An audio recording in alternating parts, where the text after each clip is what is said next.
Greetings, everybody. Thanks so much for joining. I'm happy once again that you are here with us. This is the Monique Presley Show. I'm your host, Monique Presley. If it's your first time joining, welcome. I appreciate you being here. I am excited always at the opportunity to talk to you all, even when the news isn't good, right? Even when the news is not what we're looking for, not what we hope for. And that's my show starting on my phone, which, why is there such a delay? I wonder if it's always like that for you guys. I'm always happy to be here, even when what I have to share ain't great. And to be honest, there's a lot of not so great stuff that we end up having to share right along through here, the way the news is, the way this administration is going, the way this country is going. But my mission is still to help make it make sense, to take the areas where more information would help, where smart analysis would help, where bringing in experts would help. And we are doing that for you. We're taking every opportunity we possibly can to, if I don't know it, I'm bringing in people who do. And today, as my title says, what we are supposed to be talking about, it's still going to end up being a Capitol Hill update, I promise. They work for you, supposedly. But of course, there's been breaking news out of Minnesota. We addressed some of what was going on in Minnesota yesterday, and I talked to you about the lawsuit by the Attorney General, Keith Ellison.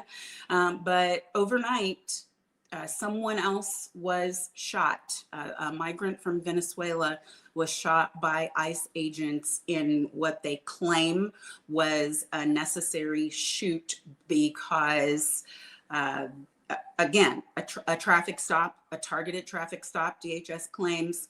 They claim that the migrant from Venezuela took off running and that the agent gave chase, and that after the agent gave chase, that the person that he was pursuing plus two other people started attacking the ICE agent, and that it became necessary then for him to shoot. I don't know if that's the story. I'll tell you, I don't know if that's the story or not. I mean, it doesn't make sense on paper. Let me put it that way. It doesn't make sense. The way that it sounds as is doesn't make sense. And again, if the story is what it is, 30-year lawyer here, police brutality cases for decades on both sides of the aisle, defending a municipality, suing police departments for wrongful death, for excessive force cases. So what it sounds like is procedure, protocol, policies were not followed, and now someone else is shot. So that's 1, 2, 3, 4 shootings in the past week, and one shooting that has led to a death just in the past 7 days. Before we start talking about anything else, I want to give you what first the governor had to say last night, Governor Tim Walz, governor of Minnesota. And then I want to share with you what I didn't get a chance to share yesterday of the comments from Minnesota Attorney General Keith Ellison before this shooting, when he was holding the press conference about why they are suing the federal government. But first, let me give you the governor.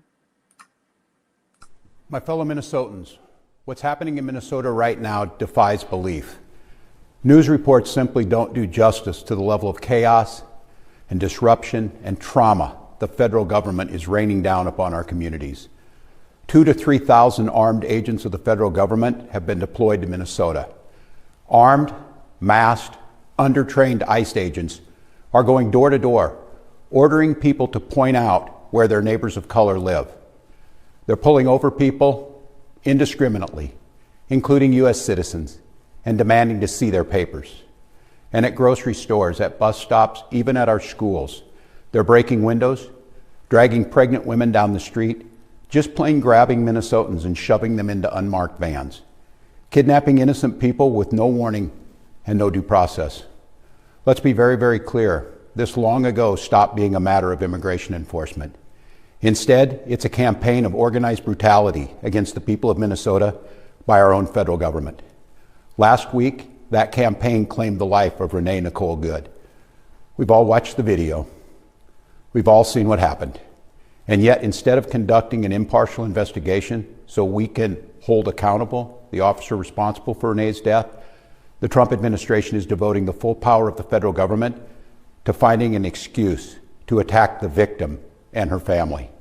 Just yesterday, 6 federal prosecutors, including the longtime career prosecutor leading the charge to investigate and eliminate fraud in our state's programs, quit their jobs rather than go along with this assault on the United States Constitution. But as bad as it's been, Donald Trump intends for it to get worse. This week, he went online to promise that, quote, the day of retribution and reckoning is coming. That's a direct threat against the people of this state who dared to vote against him 3 times and who continue to stand up for freedom with courage and empathy and profound grace. All across Minnesota, people are stepping up to help their neighbors who are being unjustly and unlawfully targeted. They're distributing care packages and walking kids to school and raising their voices in peaceful protest, even though doing so has made many of our fellow Minnesotans targets for violent retribution. Folks, I know it's scary, and I know it's absurd that we all have to be defending law and order, justice, and humanity while also caring for our families and trying to do our jobs. So tonight, let me say once again to Donald Trump and Kristi Noem, end this occupation. You've done enough. Let me say 4 critical things to the people of Minnesota. 4 things I want you to hear as you watch the news and look out for your neighbors. First, Donald Trump wants this chaos. He wants confusion. And yes, he wants more violence on our streets. We cannot give him what he wants. We must protest loudly, urgently, but also peacefully. Indeed, as hard as we will fight in the courts and at the ballot box, we cannot and will not let violence prevail. You're angry, I'm angry. Angry is not a strong enough word, but we must remain peaceful. Second, you are not powerless, you are not helpless, and you are certainly not alone. All across Minnesota, people are learning about opportunities, not just to resist, but to help people who are in danger. Thousands upon thousands of our fellow Minnesotans are going to be relying on mutual aid in the days and weeks to come, and they need our support. Tonight, I want to share another way you can help. Witness. Help us establish a record of exactly what's happening in our communities. You have an absolute right to peacefully film ICE agents as they conduct these activities. So carry your phone with you at all times. And if you see these ICE agents in your neighborhood, take out that phone and hit record. Help us create a database of the atrocities against Minnesotans, not just to establish a record for posterity, but to bank evidence for future prosecution. The third thing I want to say to you tonight is, we will not have to live like this forever. Accountability is coming at the voting booth and in court. We will reclaim our communities from Donald Trump. We will reestablish a sense of safety for our neighbors.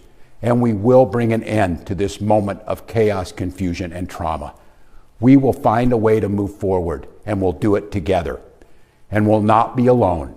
Every day, we are working with business leaders, faith leaders, legal experts, and elected officials from across this country. They've all seen what Donald Trump is trying to do to our state, and they know their states could be next. And that brings me to the 4th thing I want to say tonight, Minnesota. How incredibly proud I am of the way that you've risen to meet this unbearable moment. But I'm not at all surprised, because this is who we are. Minnesotans believe in the rule of law, and Minnesotans believe in the dignity of all people. We're a place where there's room for everybody, no matter who you are, or who you love, or where you came from. A place where we feed our kids, we take care of our neighbors, and we look out for those in the shadows of life. We're an island of decency in a country being driven towards cruelty. We will remain an island of decency, of justice, of community, of peace. And tonight I come before you simply to ask, don't let anyone take that away from us. Thank you, protect each other, and may God bless the people of Minnesota. Yeah, this is unfortunate. This is a worst case scenario, not just for the governor, who is obviously upset for his state, but for this country. When you are in this kind of situation where tempers start flaring, where people get angrier and angrier, and as he has to point out, even though the federal government has caused this, Trump and his goons have caused this by unnecessarily being in Minnesota, by targeting Minnesota, which we're going to hear Keith Ellison talk about in just a minute. It still has to be said that as we protest, as citizens protest, which it is our right to do in this country, that if the protests turn ugly, and if agitators who are amidst the crowd in the protest, or if the crowd of protesters start doing things, throwing things, I heard last night they were throwing firecrackers and other things, start doing that to these ICE agents, who, I remind you, are already untrained goons who use their guns first, because they don't have any tactical training in de-escalation or anything else, obviously. But that is going to put more humans, more American citizens in harm's way. And I don't think that that's what we want either. I'm not saying that because I've got all the solutions. I'm saying that because what I am certain of is that this is the fight that Trump is looking for. He wants to justify the use of the Insurrection Act. But I'll talk to you about that on the other side of Keith Ellison. Here he is. It just has to stop. We allege that the obvious targeting of Minnesota for our diversity, for our democracy, and our differences of opinion with the federal government is a violation of the Constitution and of federal law. We allege that the surge's reckless impact on our schools, on our local law enforcement, is a violation of the 10th Amendment and the sovereign laws and powers of the Constitution grants to states. We allege that DHS's use of excessive and lethal force, their warrantless, racist arrests, their targeting of our courts, our churches, houses of worship, and schools are a violation of the Administrative Procedures Act on arbitrary and capricious federal actions. And we ask that the courts will end the surge of thousands of DHS agents into Minnesota. We ask the courts to end the DHS unlawful behavior in our state, the intimidation, the threats, the violence. We ask the courts to end the tactics on our places of worship, our schools, our courts, our marketplaces, our hospitals, and even funeral homes. The deployment of thousands of armed mass DHS agents to Minnesota has done our state serious harm. This is, in essence, a federal invasion of the Twin Cities and Minnesota, and it must stop. Yep, that's exactly what I was saying yesterday. I called it an invasion because it is. Because states in the United States of America, one of the things that we're supposed to have as a citizen of a state, whatever state you live in, unless, of course, you're in the District of Columbia, because then, it's taxation without representation. But I digress. If you live in Texas, if you live in Minnesota, if you live in Alaska, if you live in Nebraska, if you are in Arizona, if you are in California, if you are in New York, you are supposed to have rights and protections as a resident of that state, where they have state laws that protect you and afford you certain freedoms, as well as those that are enumerated under the Constitution, the federal Constitution. That's why states have their own constitutions. That's why states have representatives and senators also. And all of that is being trampled right now. I want to play just a little bit more of Keith Ellison, and then we'll get to the next thing. They have detained law-abiding citizens, leaving them handcuffed for hours, just because of the color of their skin, or what they're wearing, or they speak English with an accent. And on January 7th, 2026, a DHS agent shot and killed Renee Nicole Good leaving her children without a mother and her 6-year-old son without either parent. This has to stop. So let's be clear. It never should have started. These agents have no good reason to be here. Minnesota's non-citizen immigrant population is just 1.5%, which is half the national average. Our state's percentage is lower than Utah, Texas, and Florida's, but none of those states have thousands of federal agents swarming their streets or harming their. Okay, wait a minute. Did you guys hear that? Did you hear that? 1.5%. That's their percentage. It's lower than all those other states, so-called red states, by the way, where Trump is not invading. Did you hear that? But we're still supposed to believe it's not targeted? They have detained law-abiding citizens, leaving them handcuffed for hours, just because of the color of their skin, or what they're wearing, or they speak English with an accent. And on January 7th, 2026, a DHS agent shot and killed Renee Nicole Good, leaving her. So this is where we are. And they were right to bring suit, obviously. They are right to challenge this.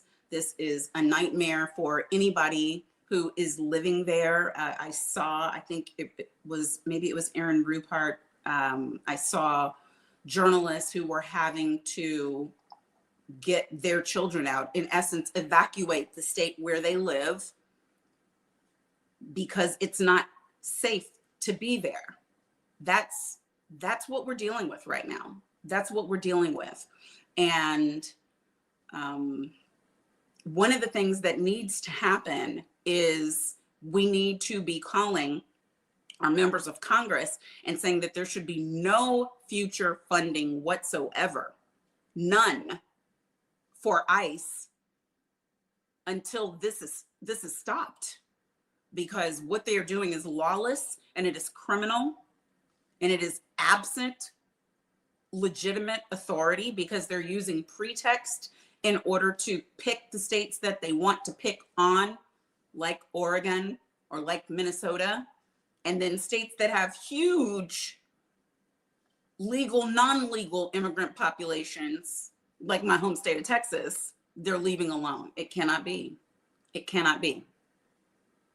It cannot continue. So I would ask you guys to please do what you can. And if you are living in one of those states, then I truly am sending all of my prayers your direction, your family, your community, because this is hell.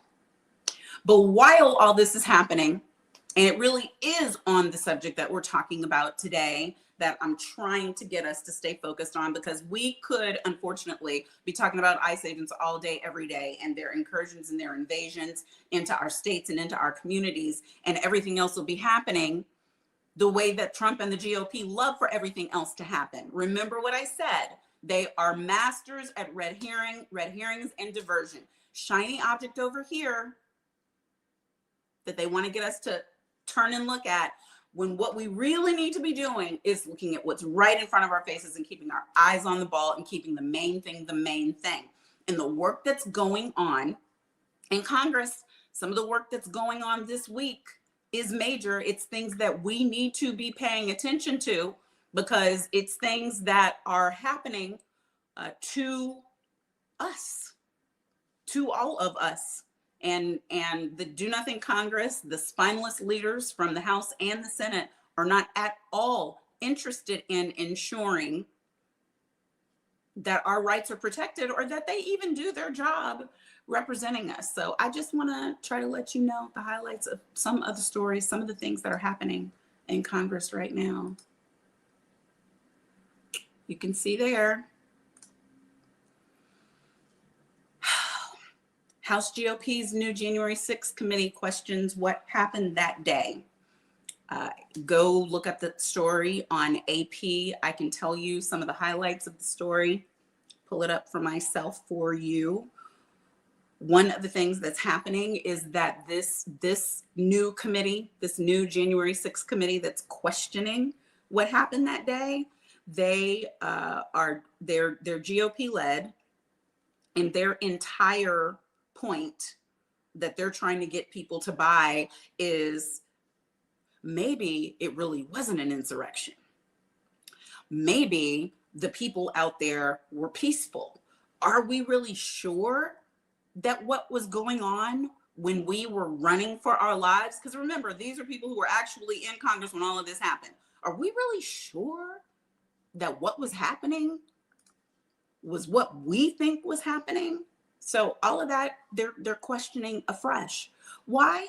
To justify Trump's pardoning of thousands of people who are now out there committing new crimes. That's why. To make excuses, for things that we know shouldn't have happened. And keep in mind, the same president that did that is now threatening to use the Insurrection Act in order to send more troops, basically with no taps on his power whatsoever, into Minnesota. He just sent out something on Truth Social about that this very day. As a matter of fact, I'll try to read that, see what happens. Yeah, he says on Truth Social, if the corrupt politicians of Minnesota don't obey, the law and stop the professional agitators and insurrectionists from attacking the patriots of ICE who are only trying to do their job, I will institute the Insurrection Act. Are you serious? The original insurrectionist is going to institute the Insurrection Act? That's what he's claiming. That's what he's claiming he's going to do in one of our own states because of a protest that he started. That's the part everybody's missing, maybe. How do you need to invoke the Insurrection Act in a state to stop protests that are going on because of your lawless actions and because the goons that you have released onto citizens of the United States? That's what he's claiming is going to be necessary. That's what he's claiming is going to be necessary. I'm not saying we should buy it, but lawlessness is the name of the game with him. What else is going on Capitol Hill? I'll tell you. So the Senate is not going to be passing legislation that will tap this president's ability to go and do incursions without anybody, without congressional authority, without approval, all War Powers Acts, all of the things that are supposed to happen, because the GOP in the Senate narrowly blocked it. They blocked it. Passed the House, it's not going to pass the Senate. So basically, again, unchecked, unfettered powers from a spineless GOP leading the Senate. How does that change? Y'all know what I'm going to say about how it changes. You know what I'm going to say about how it changes. But until then, yes, that's going on this week in the U.S. House of Representatives and in the United States Senate. They couldn't even manage to pass legislation that would basically say what the Constitution already says. You're supposed to have to ask permission before you start wars. We are supposed to have the power of the purse here, and we're supposed to have the power to declare war. That's supposed to be what the Congress does, not what the I alone can fix it, I do what I want to do, my own morality, emperor has no clothes, president of the United States does on his own. That's not the way that it's supposed to work. But that's the way that it's working right now. And so what are we going to do about it? What? what are we going to do about it? Some people are protesting. And I think that's a good thing. I think that that's a good thing, that people are protesting. I do. I may have some differing views about that. I'll share them with you in a minute. But what are we going to do about Congress? And how are we going to empower people who actually care and want what's best for us? Because those are the people who we need to be empowering. I have one such person that I would offer for your consideration. I'm looking so forward to showing you this clip. Here we are. Everybody needs a hype woman. Here's Representative Kamlager Dove. She's a complete and utter embarrassment. By the way, every Homeland Secretary has come in front of this committee once a Congress. I'd like to know the date she's coming. When is she coming? When is she coming? When is she coming? When is she coming? By the way, do you know Pam Bondi has not come in front of this committee? Do you know she's the only secretary to not appear in front of a committee yet? When is she coming? What's the date on the calendar that she's coming? You know what? Let's make it easy. I want to make a motion to subpoena Pam Bondi Second. to this committee. Third, fourth, fifth. Where is the Attorney General, the only secretary to not appear, okay, in front of a committee? The only one. We're into year 2 of this Congress, and we've not had the Attorney General in front of this committee. How much are we going to weaken Article 1 of the Constitution while you guys remain in power? I watch you twist yourself into pretzels trying to defend this, running away from previous statements, disagreeing with yourself. She's a complete and utter embarrassment.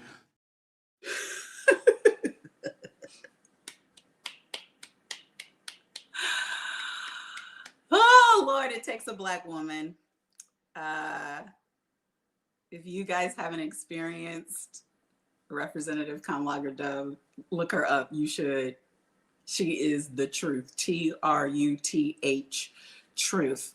I wanted to play that because I think we need to keep some levity about us, but I also wanted to play it because it was 100% serious. And Pam Bondi is a joke. And Pam Bondi is a complete embarrassment.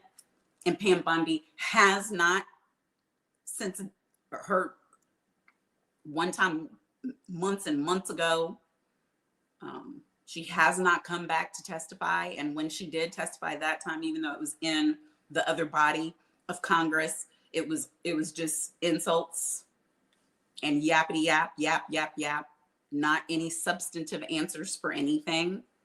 And she should, if anybody needs to be testifying, it's her. As we talked about yesterday, we see mass exodus, DOJ, prosecutors, not just in Minnesota, but federal, in the Civil Rights Division, the criminal department of the Civil Rights Division, people leaving because they are being asked to carry out unlawful orders and leaving because the job that they're supposed to be doing, they are being prevented from doing. So yes, she definitely, if anybody needs to come on in, she needs to come on in. She sure does. Last thing, I posted something yesterday on my Instagram. Follow me at Monique Presley. Please like, subscribe, join us here where we're trying to give you this information. But you can also follow me in all the other places. I'll put it on the screen so you will know. You can follow me in all the places. But I posted something yesterday that seemed to strike a nerve, or not strike a nerve, seemed to resound with other people. So I thought I would go ahead and share it here so we could all see the same thing at the same time and you could hear it in my own voice. Yep, this is me. Those are my thoughts. Truly, that's the way I feel about it. And that's the way. I'm not necessarily advocating other people feel about it. I'm just saying that that's the way I feel about it. All you had to do was vote for the black lady. No, I won't let it go, because now you want me to go out in the streets and put my body on the line for consequences you are experiencing because you couldn't get over your racism and your sexism. Yes, I know we are all experiencing the consequences, but let's be real. We are only talking about it right now because we includes you. Child, you go first, and I'll take it under advisement. Anybody else agree? I had to move. I moved over because I don't want to cut off on y'all. You know, this is live non-TV, child, live digital, and everything started flashing. I understand that we need to protest. I do. I understand that that is an important part of how we speak out about what's happening to us in this country. And obviously, as Black folks, we have a long history of putting our bodies on the line, of going first, of being on the front line, wherever the front line is right now, and doing what it is we need to do. And that means dogs and hoses and beatings and jailing and killing. And we went through all of the things to protest the actions of this government. We have always done that. We've always been the ones doing the most. And now people are out there protesting, and it seems like they're trying to shame us into participating, because it's wherever the meeting was, where the Black people have the meeting, we obviously have decided that we're not up for it. It's not time for us to participate quite yet.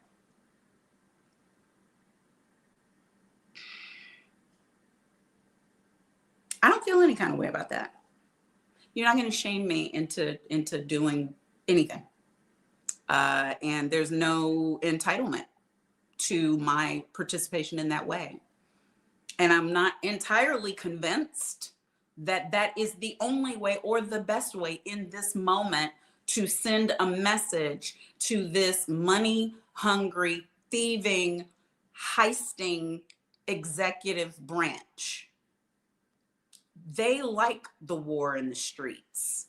They don't want you to pay attention to what they're doing with your money. And so who are we?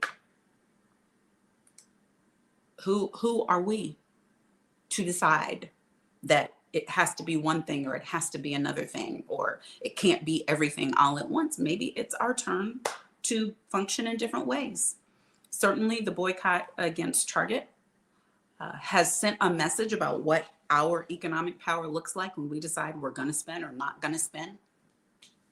What would happen if we did that everywhere all at once, as my cousin Larry Daniel Favors was talking about last week?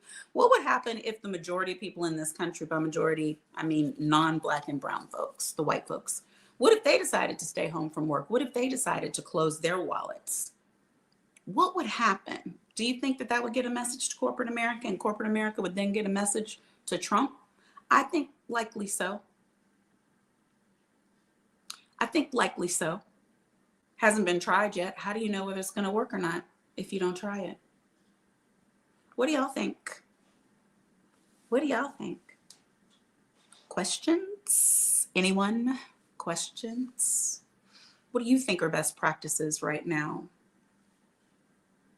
What do you think we should be doing? Because there's no magic answers. Don't let anybody fool you.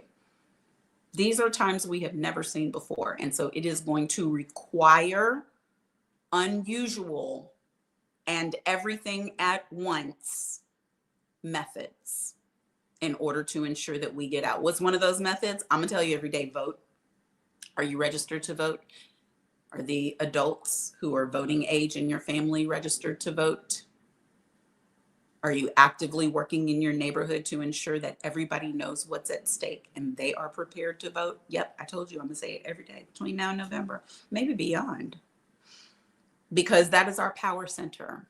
Our vote is our voice, and we are in this position because of people who stayed home and didn't believe it mattered and didn't believe it was going to be like this and thought that they could get a change and that we would survive it. And now many of them are deported. Many of them are without jobs. Many of them are without aid and subsidies. Many are without health care. People are dying, quite literally dying, because of the actions of this administration. So yeah, we do need to vote, but what else? What else say you? Anyone? Y'all are quiet today. Quiet in the comments, quiet in the comments, but I'm open. So you see underneath ways that you can support us, but also ways you can just hit me up. If it's not on the comments on the thread, which we do watch, my team looks at, but also slide in the DMs, child. Keep it respectful with comments, with questions, with topics you'd like us to cover. We want to hear those things from you. All right.